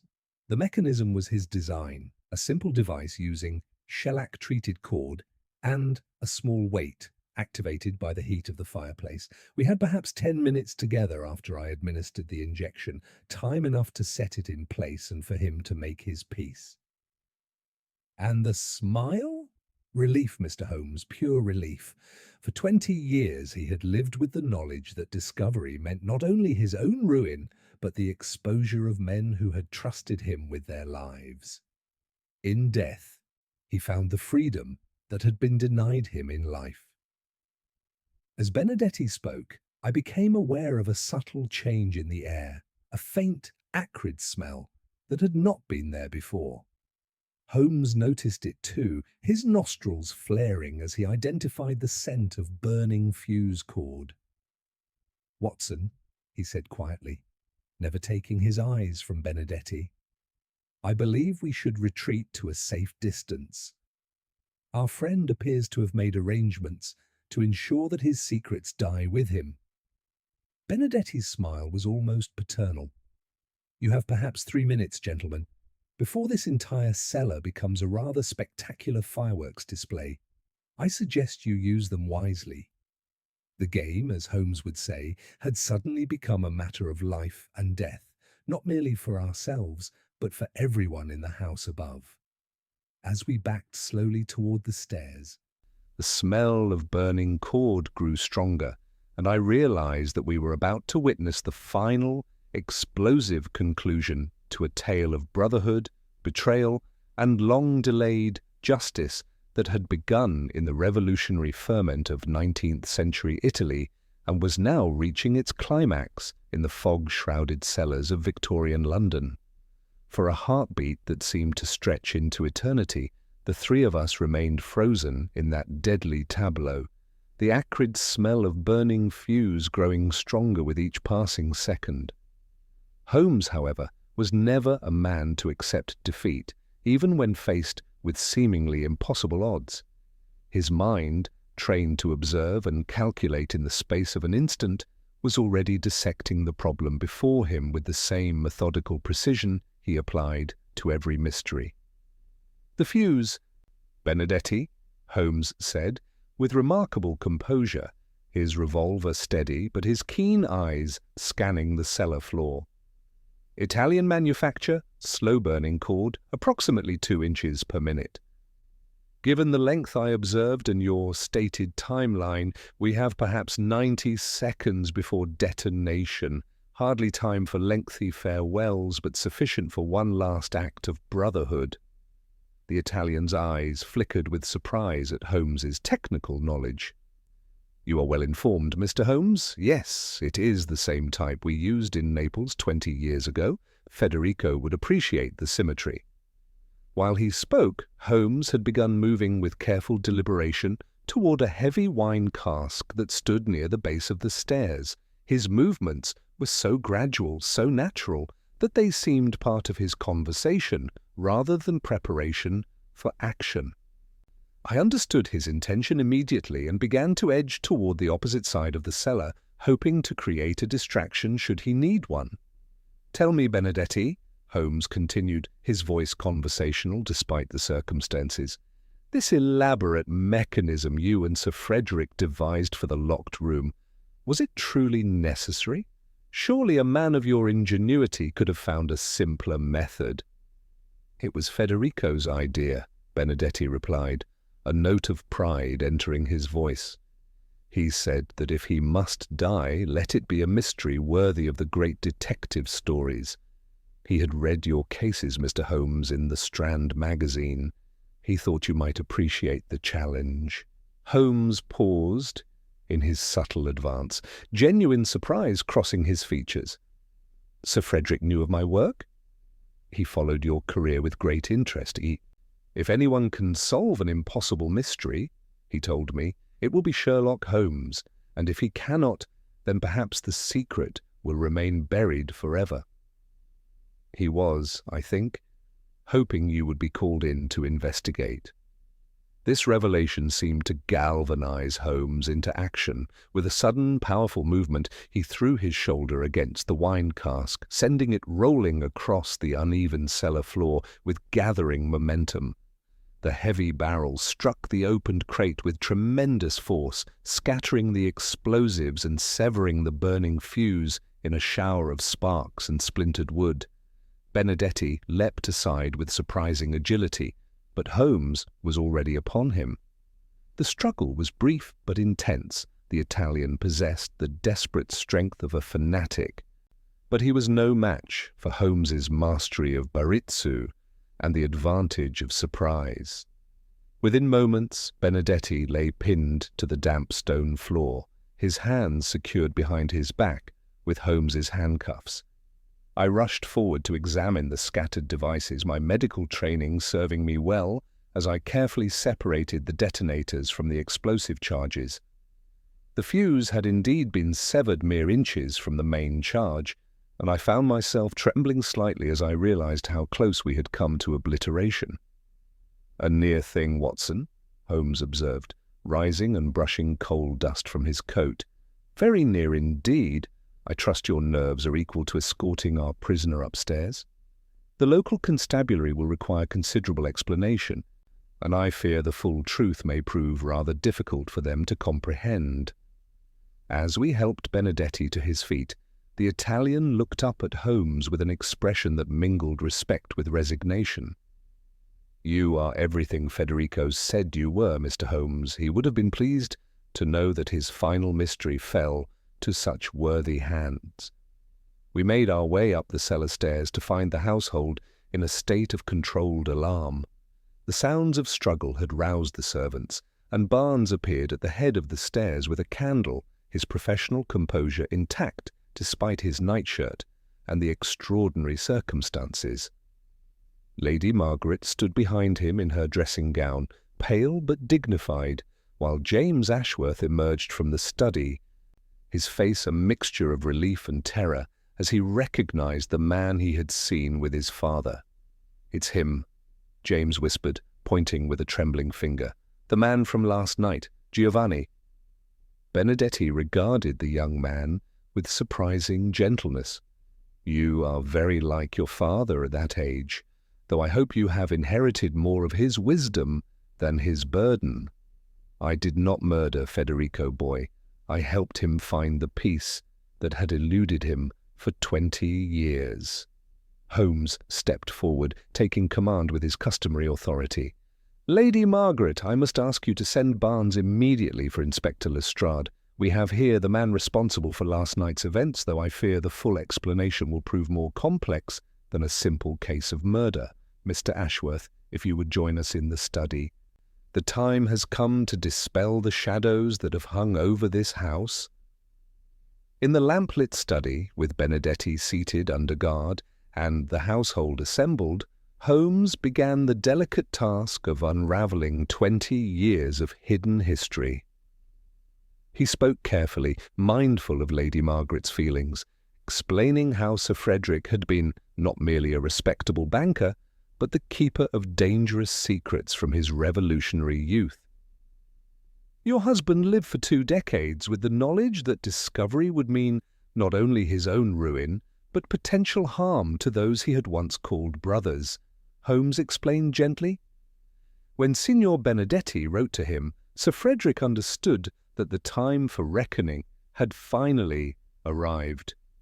The choice he made, to die with dignity rather than face exposure, was an act of love for his family and loyalty to his past. "He was protecting us," Lady Margaret said quietly, tears streaming down her face. "Even at the end, he was thinking of us rather than himself." Benedetti nodded slowly. "The smile you found upon his face, Signora, was not the expression of a man facing death with fear, but of one who had finally laid down a burden too heavy to carry any longer. He died as he had lived these past 20 years, with honour." As dawn began to break over London, Inspector Lestrade arrived with a complement of constables to take custody of the prisoner. The official explanation would necessarily be simplified, a tale of foreign anarchists and old vendettas, but the deeper truth would remain known only to those of us who had witnessed its final chapter. Holmes stood by the window as Benedetti was led away, watching the police van disappear into the grey morning light. "Justice and the law are not always synonymous, Watson," he observed quietly. "Sir Frederick Ashworth committed no crime in choosing the manner of his death, and Giovanni Benedetti, whatever his past sins, acted from motives of loyalty and mercy rather than malice. The courts will judge the letter of the law, but history may be kinder to both men." As we prepared to take our leave, James Ashworth approached Holmes with evident emotion. "What will you tell people about my father? About what really happened?" Holmes considered the question carefully. "The official record will show that Sir Frederick took his own life, overwhelmed by the discovery of dangerous materials from his past. The locked room, the mysterious visitor, the smile upon his face, these will remain puzzles for those who enjoy such mysteries. But those who knew him will remember a man who built a respectable life from the ashes of his youth, and who, when the final test came, chose honor over safety." Walking back through the fog-shrouded streets of London as the city awakened around us, I found myself reflecting upon the strange case we had just concluded. We had solved the mystery of the locked room and identified the killer, yet the resolution felt less like triumph than like the closing of a book whose final chapters were written in sorrow rather than justice. "A complex case, Holmes," I observed as we climbed the familiar steps to Baker Street. "I confess I am not entirely certain whether we have witnessed murder or mercy." "Perhaps," Holmes replied, settling into his chair by the fire. "That distinction matters less than we sometimes suppose. Sir Frederick Ashworth died with a smile because he had finally found peace, and Giovanni Benedetti helped him achieve that peace at considerable risk to himself. The law may call it murder, but I am inclined to think of it as the final act of a friendship that transcended the ordinary bonds of loyalty." He reached for his pipe, his eyes already distant with thought. "The case of the victim who smiled at murder is closed, Watson, though I suspect future chroniclers will find much to puzzle over in the official records. They will never understand that the smile was not the grimace of a dying man, but the peaceful expression of one who had finally escaped the shadows of his past." As Mrs. Hudson brought us our morning coffee and the first edition of the papers, already carrying sensational but incomplete accounts of the night's events, I made my notes on what would prove to be one of our most morally complex cases.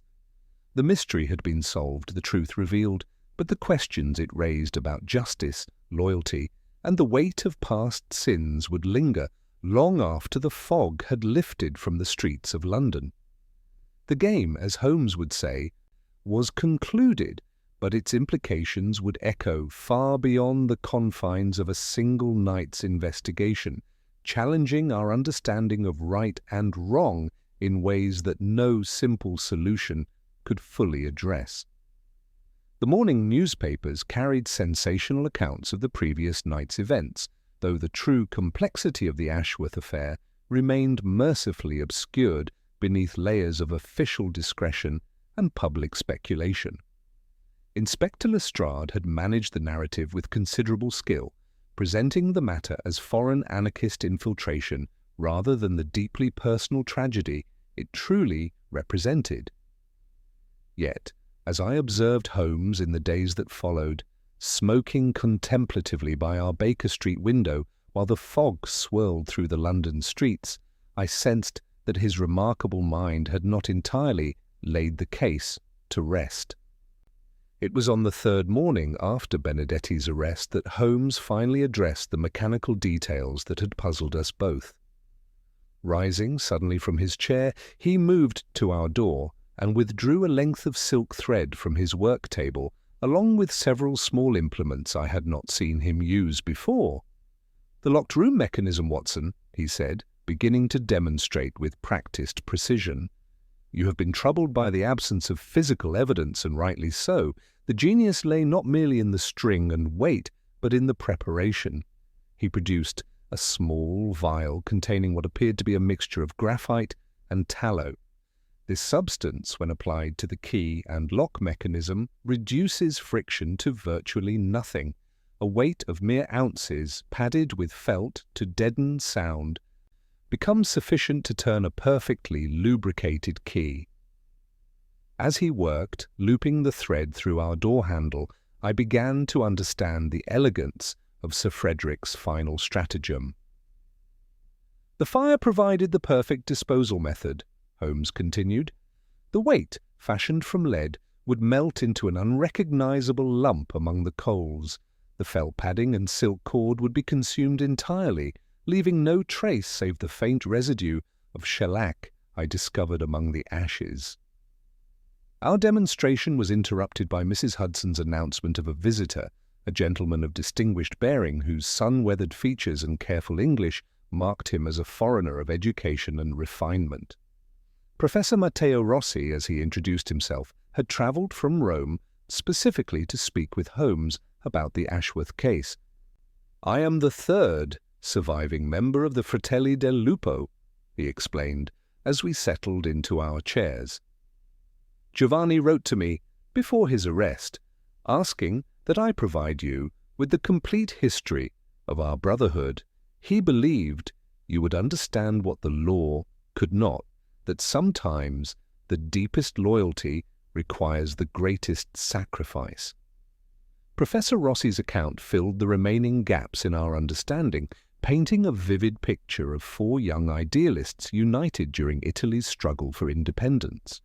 Sir Frederick, born English but Italian in spirit through his Neapolitan mother, had used his family's banking connections to smuggle explosives intended for operations against Austrian forces. When their cell was betrayed and their comrade Carlo Mancini died in prison, Sir Frederick found himself stranded in London with dangerous materials he could neither use nor safely dispose of. "For 20 years he lived with that burden," Rossi explained, his voice heavy with shared guilt. "The explosives became a shrine to his failure, a constant reminder of Carlo's sacrifice. When Giovanni wrote after all these years, dying of cancer with perhaps 6 months to live, Federico saw an opportunity for redemption, not merely to die, but to die in a way that would protect his family while finally releasing him from his burden." Holmes listened with that intense concentration that indicated his mind was arranging final pieces of an intricate puzzle.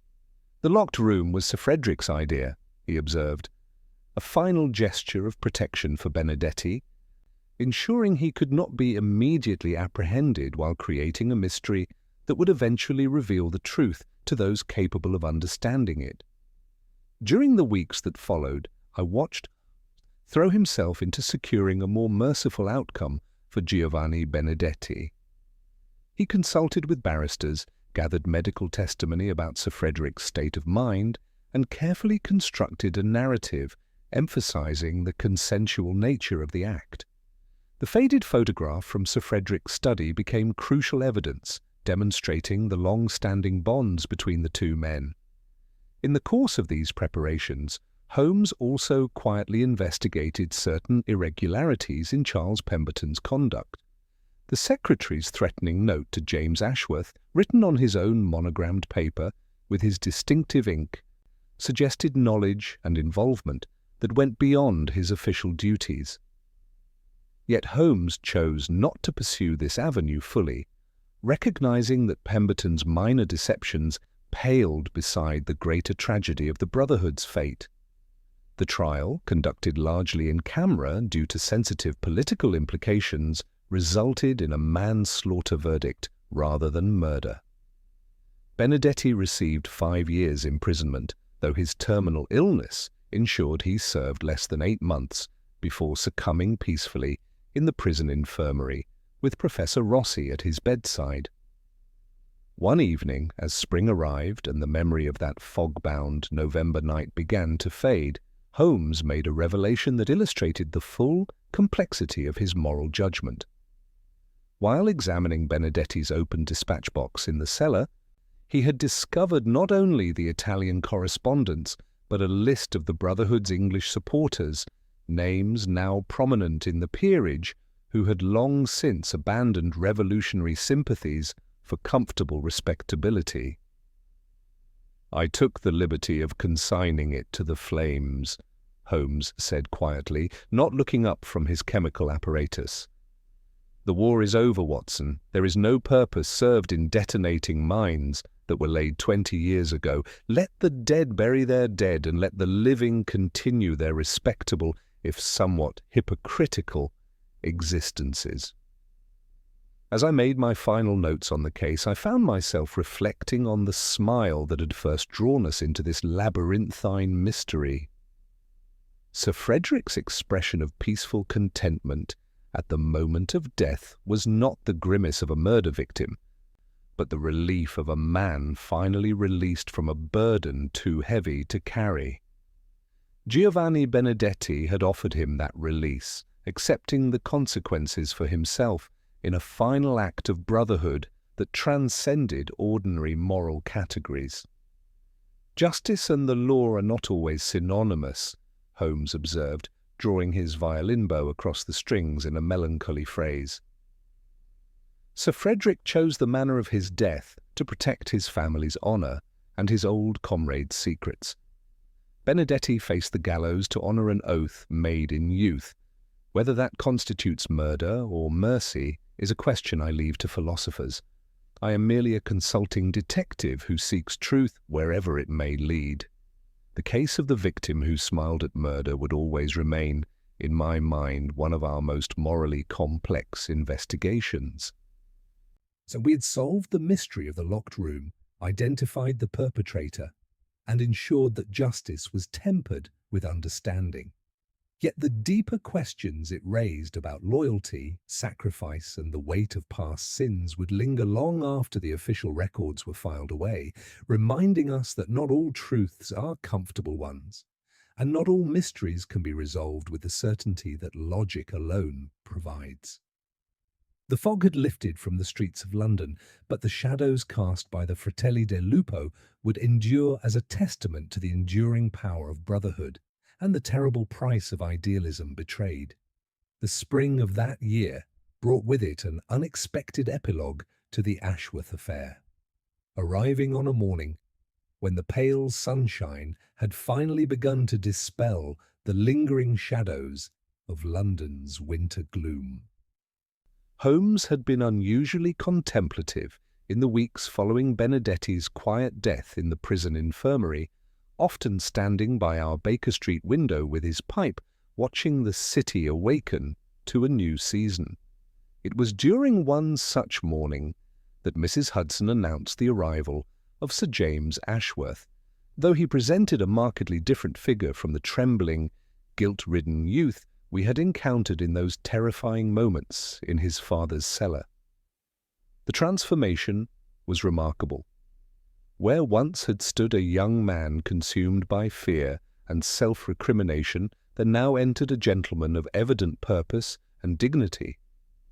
His morning attire was impeccable, his bearing erect, and his handshake firm with new-found resolve. The wastrel's shadow had vanished entirely, replaced by the gravity of one who had suddenly found himself custodian of both a great house and a weighty legacy. "Mr. Holmes, Dr. Watson," he began, accepting the chair Holmes indicated with a slight bow. "I have come to express my gratitude once more and to share something I discovered only yesterday in the deepest recesses of my father's private vault at the bank.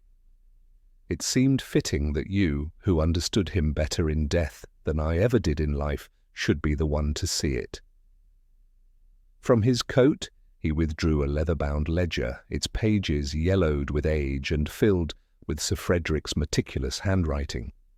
Holmes accepted it with the reverence due to a sacred text, turning the pages slowly while his keen eyes scanned the columns of figures and the brief annotations that accompanied them, many written in what appeared to be Italian. "You see," James continued, his voice carrying a note of profound regret, "I had always believed my father to be miserly, hoarding his wealth while he berated me for my extravagance. We quarrelled about money constantly. I thought he cared for nothing but the accumulation of gold and the preservation of his reputation. But this ledger tells a very different story." Holmes closed the book gently, his expression thoughtful. It records the payments of a conscience, does it not? Substantial sums dispatched quietly over the course of 20 years to families in Italy. Every month, without fail, James confirmed, his voice barely above a whisper. For 2 decades, he was supporting the widows and children of the men who were arrested when he escaped. He wasn't hoarding money, Mr. Holmes. He was paying a self-imposed penance. He was keeping destitute families alive in Naples and Rome, denying himself luxuries so that he could wash away his guilt with gold. And I, in my ignorance and selfishness, called him a miser and wished him gone from my life. Holmes leaned back in his chair, his fingers steepled in that familiar gesture of deep contemplation. You could not have known, Sir James. Secrecy was the very essence of his penance. To speak of it would have been to endanger the very people he sought to help, and perhaps to compromise the delicate network through which such payments could be made. Your father accepted your resentment as part of the price he had to pay, another layer of his punishment, if you will. As if summoned by the gravity of our conversation, Mrs. Hudson appeared with the Morning Post, among which Holmes discovered a letter bearing Italian stamps and a Florence postmark. The elegant handwriting was immediately recognizable as belonging to Professor Matteo Rossi, and Holmes read it through twice before sharing its contents with us. The professor wrote that in settling Giovanni Benedetti's modest estate, he had discovered additional correspondence that shed further light upon the Brotherhood's final chapter. While the letters confirmed much of what we already knew, they revealed that Benedetti's journey to London had been motivated not merely by the desire to settle old accounts, but by the discovery of certain Austrian documents that had recently been declassified. These papers had shown that an anonymous warning, delivered at great personal risk, had prevented an assassination that would have resulted in considerable loss of innocent life alongside the intended target. So the complete picture emerges at last, Holmes observed, setting the professor's letter aside. Your father lived for 20 years, believing himself condemned by his former comrades as a coward and a traitor. In reality, he had made an impossible choice, accepting exile and guilt rather than allowing the blood of innocence to be shed. Benedetti came to him not as an executioner, but as a brother offering the understanding and peace that had been denied him for 2 decades. James rose and moved to the window, gazing out at the bustling street below. "I intend to continue the payments," he said, his back to us. "The ledger lists them all, every family, every address, every arrangement. It shall be done through the same intermediaries, of course, but I will not allow his work to fail. It is the only way I can make amends for my own blindness, and perhaps the only way to truly honor his memory." "That decision does you great credit," Holmes replied. "Your father left you more than a bank and a title, Sir James. He left you an example of how a man may stumble, and yet find his way back to honor through the patient work of years. I think he would be well pleased to see you now." When James Ashworth took his leave, pausing at the door to offer a final, silent nod of gratitude, he left the ledger in Holmes's care for proper disposal. We watched in contemplative silence as my friend consigned it to the flames, the leather binding curling and blackening as 20 years of secret penance was transformed into harmless ash. "A fire is a clean end, Watson," Holmes observed, watching the last pages disappear into the grate. "It takes the burdens of the dead and renders them into memory alone. Sir Frederick's accounts are finally closed in every sense of the word."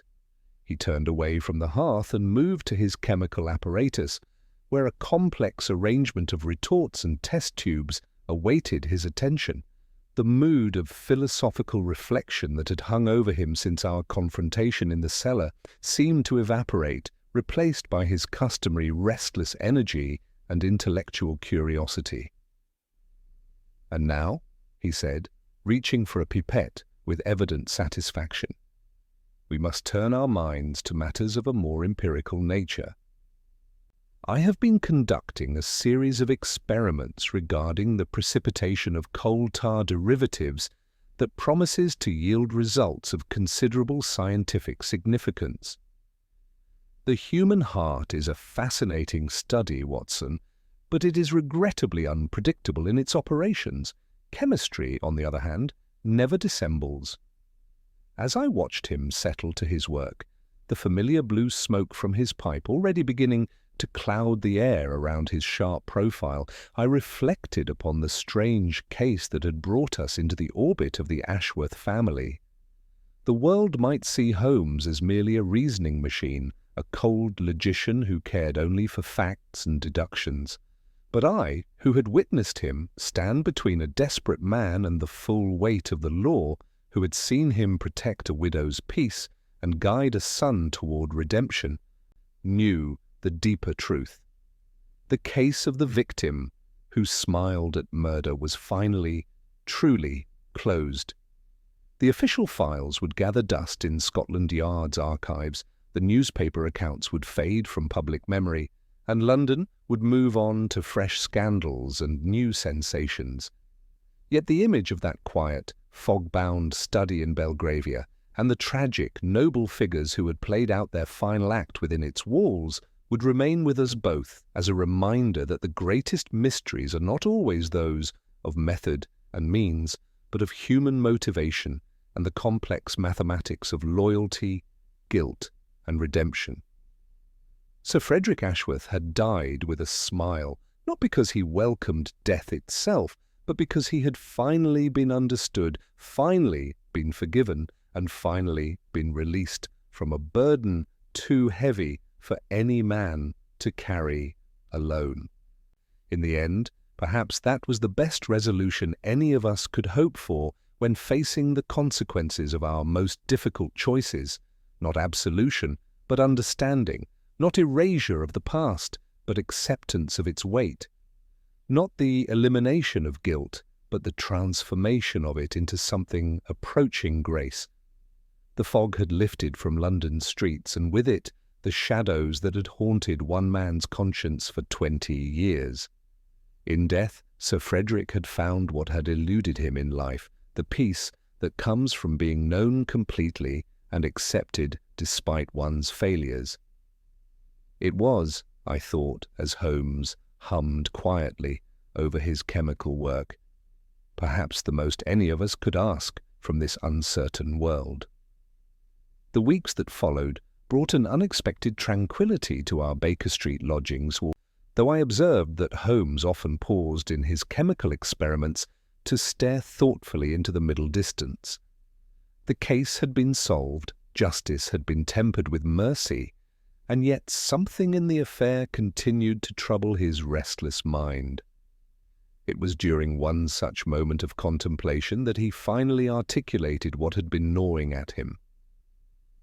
"The fourth man, Watson," he said suddenly, setting down his test tube with unusual care.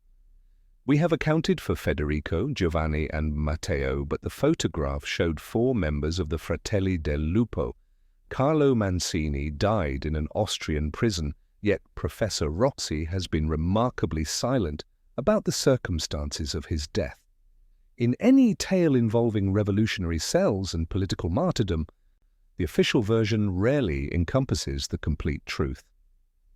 His observation proved prophetic, for the very next morning brought a telegram from Professor Rossi requesting permission to call upon us with information he described as essential to a complete understanding of the Brotherhood's fate. When the elderly Italian arrived at our door, he carried with him the weight of a secret that had been 20 years in the keeping. "Gentlemen," he began, his voice trembling with emotion, "I have not been entirely forthcoming about Carlo Mancini's death.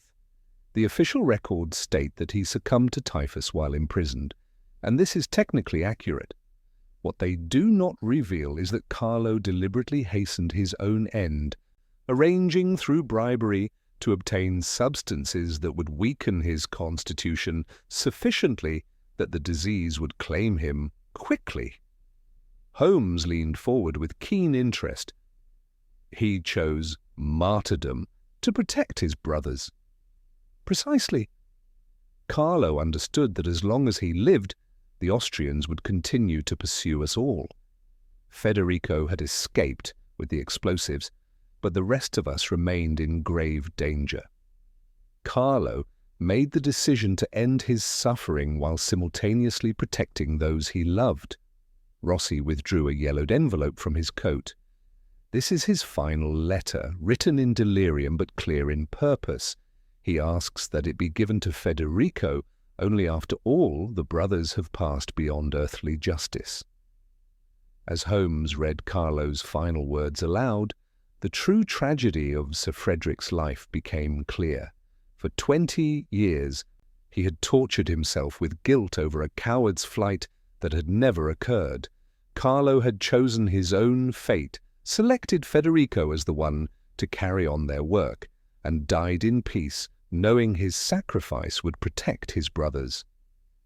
The banker's decades of secret charity, his careful penance, his willingness to accept death as release, all had been built upon a foundation of unnecessary guilt.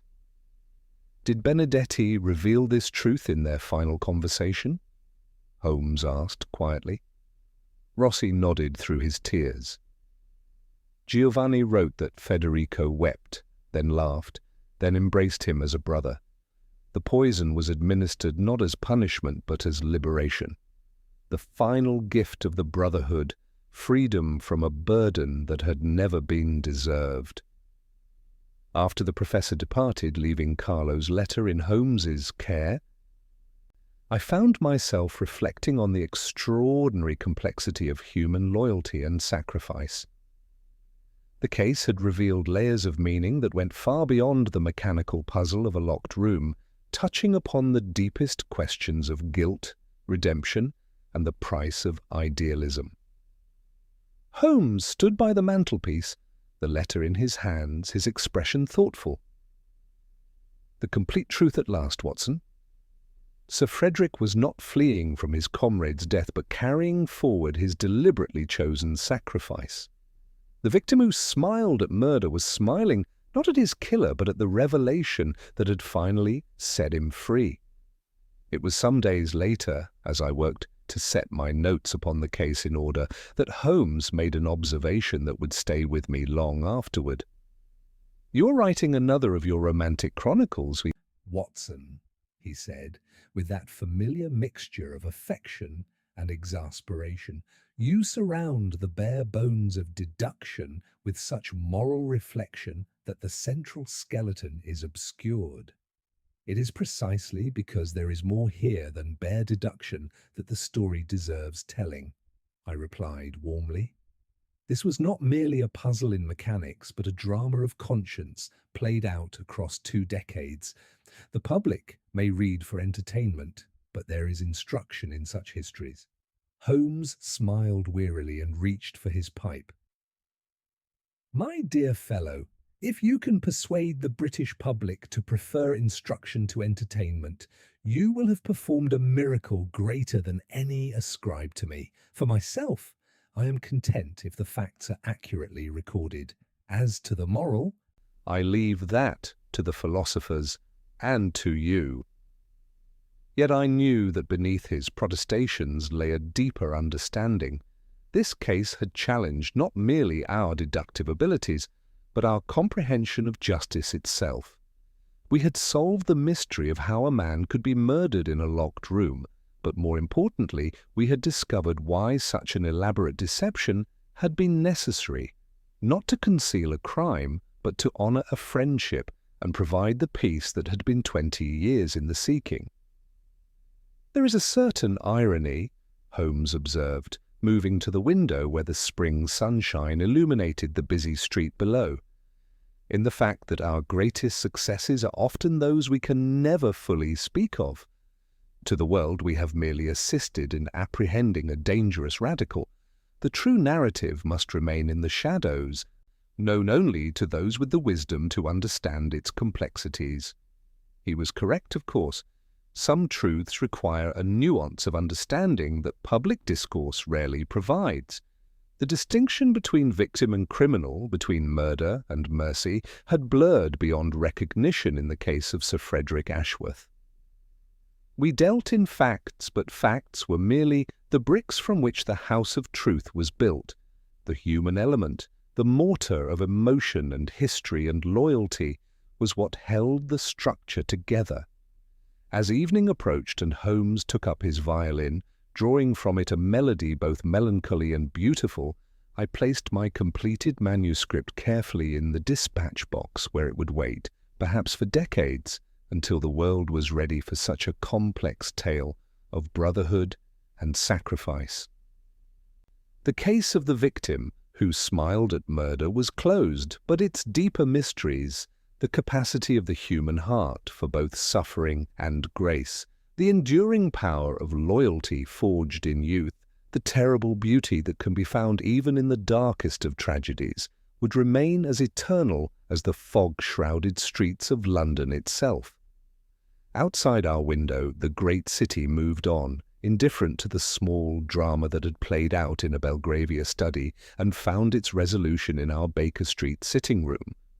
But for those of us who had witnessed the unfolding of this tale, who had seen how guilt and loyalty and love had woven themselves into a pattern spanning 20 years and 2 countries, the memory would endure as proof that truth, when finally revealed, is often more strange and more beautiful than any fiction we might devise.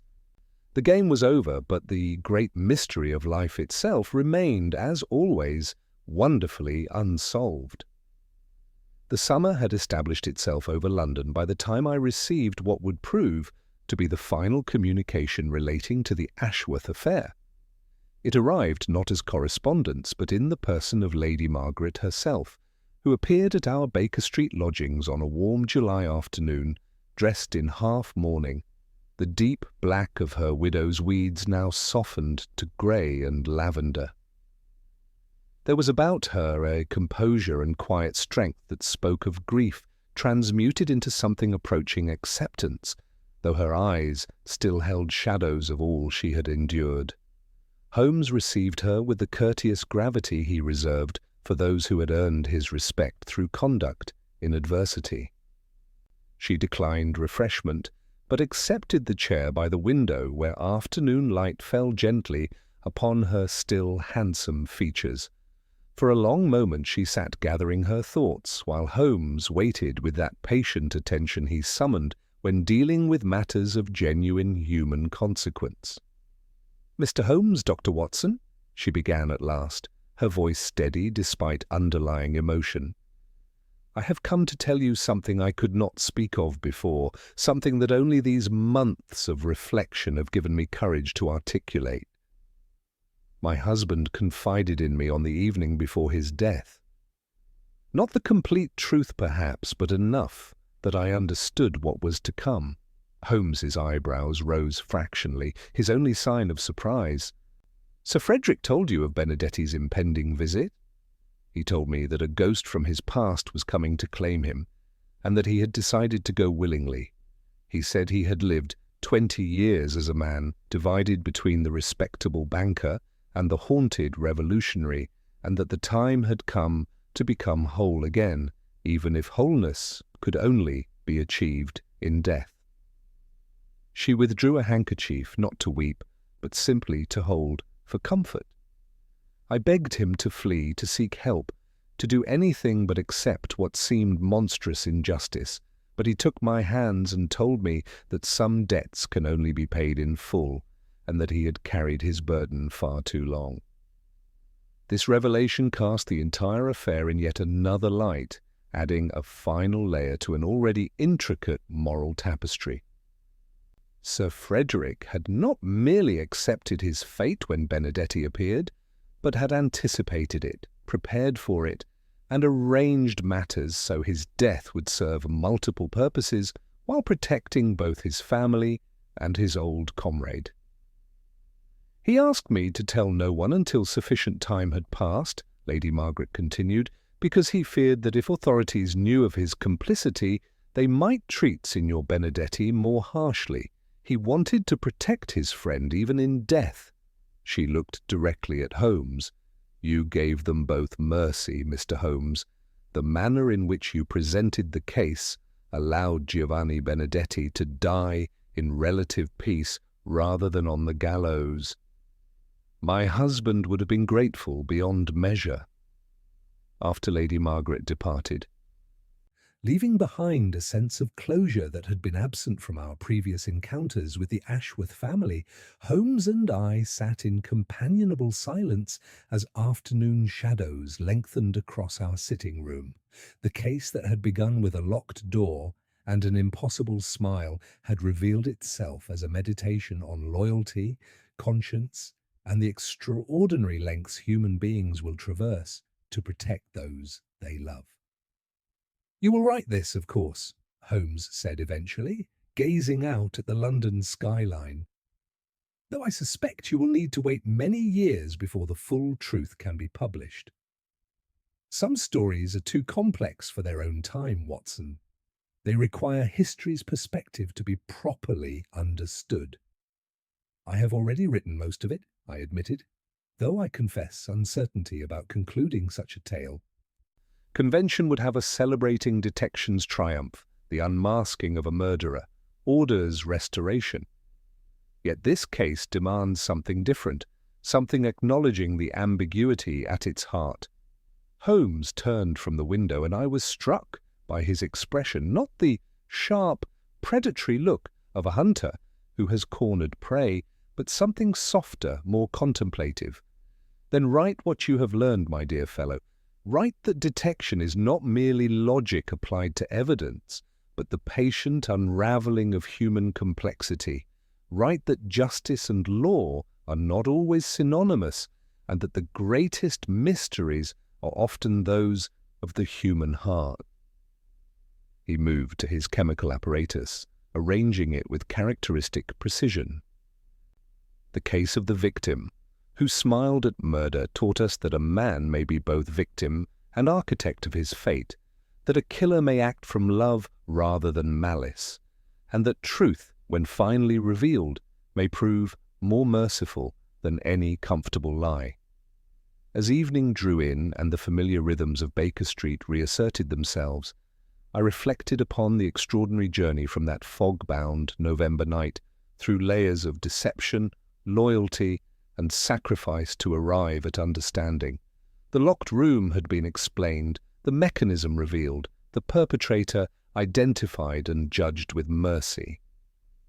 Yet the true mystery, that smile upon Sir Frederick's face, had proven not a puzzle to solve, but a truth to understand, a final expression of relief transcending simple categories of victim and criminal.